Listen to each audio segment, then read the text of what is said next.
Saan aabot ang 700,000 mo sa renovations? Sa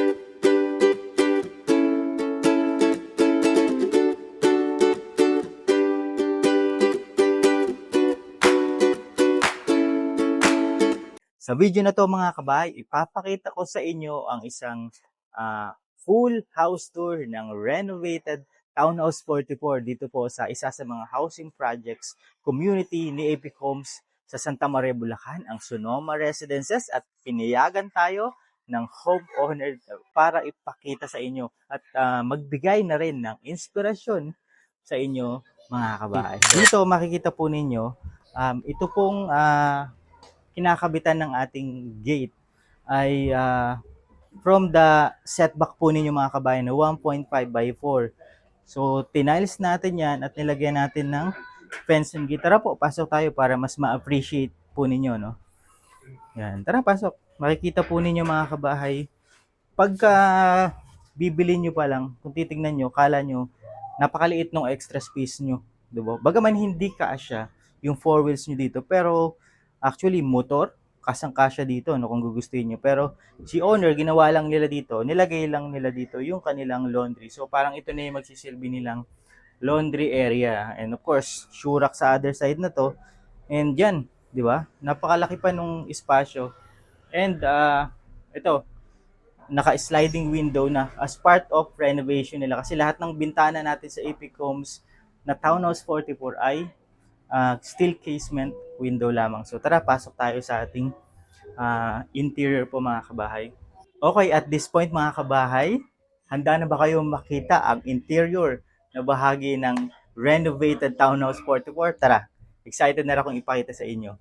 Yan, welcome po. As you can see, ito po ay binago na natin yung main door na deliverables ni Epic Homes para mas matibay, kasi napakahalaga po na high quality rin yung ilalagay natin dito for our safety na rin.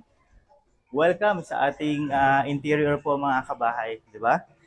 So yan, ang marireceive po kasi natin dito ay bare type turnover, so fully cement finish lang, flooring and then walls mga kabahay. Pero sa renovations natin, as you can see dito, fully painted na po yung mga walls natin, even yung ceiling natin. Naglagay na rin tayo ng pin light dito mga kabahay. Yan. From this side, gusto ko tong i-emphasize tong area na to mga kabahay, no? Dahil sa bare type turnover natin, tulad nito, okay? Itong area na to, dito po nakaposisyon yung ating stairs, itong hagdanan, itong area na to. Meron tayong 3 cemented steps and then followed by yung ating wooden tanggili stairs mga kabahay. Nandito yon, pero sinarado natin yan kasi ililipat natin dito mga kabahay. Tara po mga kabahay. So, ito na ngayon yung ating stairs. So, sinarado natin dito and then sinalpak pa rin natin yung tanggili wood mga kabahay dito sa ating stairs. So, binutasan natin dito sa area na to. And, one more thing na mapapansin ninyo, dito po nakaposisyon yung inyong CR. Isa lang ang CR natin sa Townhouse 44 at naka-attach siya dito. So, nasaan na yung CR natin? Tara, samahan ninyo. Yan. As you can see, bago ko ipakita sa inyo yung CR mga kabahay, ito pong area na to, ito na yung buong first floor po ninyo mga kabahay, no? Yan. Itong area na to ay, ito na yung setback ninyo sa likuran, which is yung 2x4 ninyo. Minaximize din natin yan dito sa baba hanggang sa taas. So, kaya nangyari, ito na yung magiging kitchen area natin, di ba? Kaya, kung makikita ninyo, balikan lang po natin mga kabahay dito sa area na to.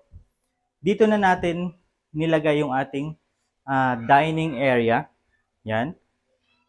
'Di ba? Mas spacious na siya, and ito na po yung inyong magiging living area. So naglo-wall man tayo ng TV diyan, may fluted panel. So mas maluwag na mga kabahay yung inyong living area. Especially pag mahilig kayo mag-gathering, family gathering, entertainment, yan. Panalong-panalo yan, no? So, going back dito sa ating, ito, extra space again, 2x4 sa likuran. Para lang magkaroon kayo ng perspective, ganito siya. Yan. So, minaximize na natin to sa kitchen, and kalahati po ay ginamit natin para sa ating CR number 1. Yan, dito na natin siya nilagay. Yan, so fully tiled na yan, di ba? Lahat yan, binago natin, pati yung mga fixtures na kasama, faucet, lavatory sa CR. So, sinama na natin mga kabahay. So, ito na yung ating steps. Nag-create tayo ng panibagong mga cemented steps and then papunta sa ating second floor. So, alright. So, first floor pa lang yun mga kabahay. Grabe, no? Shocking na talaga kasi imagine mo from yung placement, original placement ng stairs, nalipat natin doon. Binasag natin to. Yan. Pati yung sa CR, nilipat din natin. Grabe, sobrang labor intensive yon, pero so very happy and contented yung owner ng Townhouse 44 na ito dahil na-achieve nila yung gusto nila sa interior, no? So isa yun sa mga factor na titignan ninyo when looking at your contractor, no? Kailangan talaga ay makapag communicate kayo very well sa kung ano yung gusto ninyo at kayo dapat yung masusunod. So yan, grabe, no? So excited na ba kayo na makita naman yung ating second floor mga kabahay? So tara, samahan ninyo ako at silipin natin ang second floor ng Townhouse 44 renovated unit by owner. So tara, let's go. Alright, so welcome sa ating second floor, no? As you can see, itong hagdan na to mga kabahay ay originally hindi ito nandito, no? Nandun siya sa kabila, tulad ng nabanggit ko. Ito talaga ay binutaasan lang kasi ano to, parte to ng CR ninyo mga kabahay, no? Na move natin sa kabilang side. So ngayon, puntahan muna natin tong ginawa natin na second bathroom mga kabahay. No? So tara.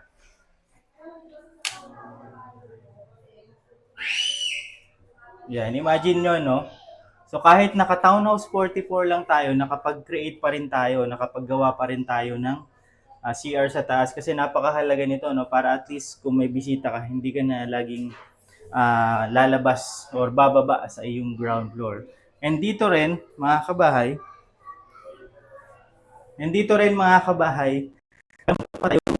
area.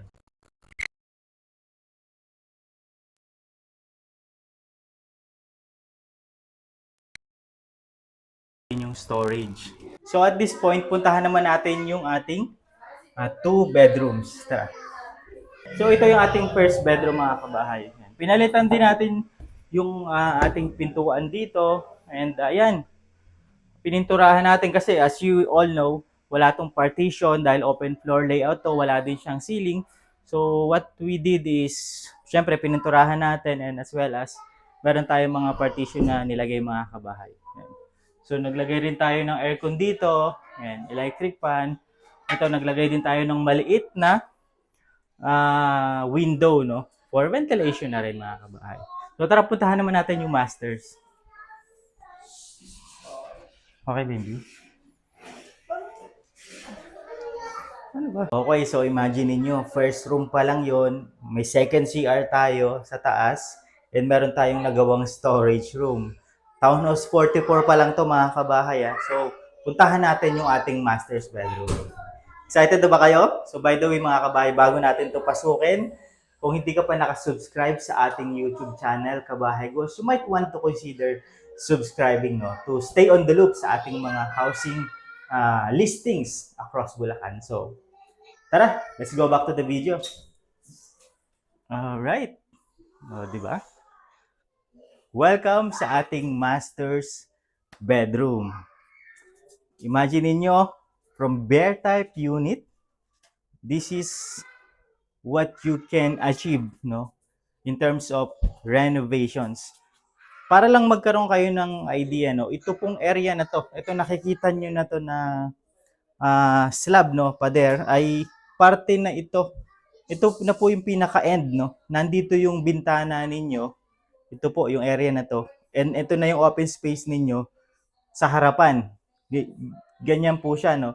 And then ito yung parte ng inyong second floor na nilagyan natin ng partition kasi dati nga siyang open floor layout lang siya. So, minaximize natin yung extra space, no, from the ground floor to the first floor kasi nilagyan natin ng slab dito. And ito po, na-maximize natin yung area na to. Kaya makikita niyo mas lumuwag yung master's bedroom natin. So, and syempre, gumawa tayo ng sarili nating bintana po, no? And one more thing na, ito, pakita ko sa inyo mga kabahay. Yan. So, naglagay pa rin tayo ng bintana dyan. Okay. So, ngayon, hindi lang yan, no? Naglagay pa rin tayo ng balcony po mga kabahay. Ito yung balcony area po ninyo, di ba? Sa mga medyo mid-cost nyo na lang makikita yung mga balcony, no? Pero ito, at least pwedeng magsilbi as your coffee nook, mga kabahay. Pwede kang magmuni-muni dito, di ba? Mag-generate ng mga ideas. Makita mo yung neighbors mo. Yan, imagine mo a peaceful night, di ba? In a community na tahimik lang. Yan. So, let's go back to the main room. Tara, pasok kayo.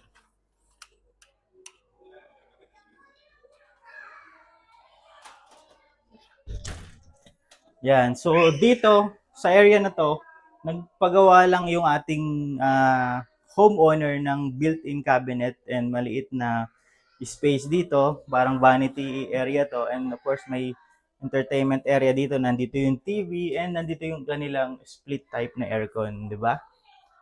So yeah, ito na yun. Pretty much, ito na po yung ating house tour sa ating renovated Townhouse 44. Kaya kung, yan, and there you have it mga kabahay. Pretty much, ito na yung ating full house tour ng renovated Townhouse 44 dito po sa Sonoma Residences by Epic Homes na located po dito sa Santa Maria, Bulacan. Nagpapasalamat tayo sa ating homeowner ng itong napakagandang bahay na ito, no? At pinapasok nila tayo para mas maipakita natin sa mga kabahay natin kung ano yung pwede nilang i-achieve, no? Sa kanilang Townhouse 44 na nabili at kung sakaling interested sila na makapag-invest ng Townhouse 44 o mga ganitong house and lot dito po sa Bulacan. Ito po yung pwede ninyong ma-achieve. Usapang budget lang talaga to mga kabahay, no? Yeah. Alright, and there you have it. Muli ako nga po pala si Rog Manlapas of RRCT Realty. Bahay mo, goals namin.